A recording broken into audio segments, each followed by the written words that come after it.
মাজারের ডান দিকের প্রথম কবরটি হচ্ছে বাংলার বাঘখ্যাত শেরেবাংলা একে ফজলুল হকের কবর। তিনি 1954 সালে পূর্ব পাকিস্তানের প্রধানমন্ত্রী নির্বাচিত হন।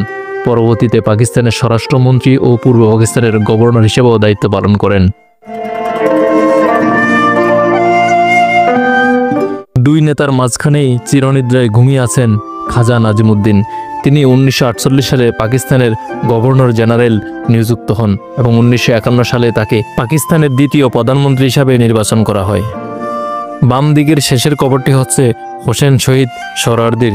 তিনি 1924 সালে কলকাতা পৌরসভার ডেপুটি মেয়র হন এবং 1957 সাল পর্যন্ত পাকিস্তানের প্রধানমন্ত্রী হিসাবে দায়িত্ব পালন করেন হোসেন শহীদ সোহরাওয়ার্দী।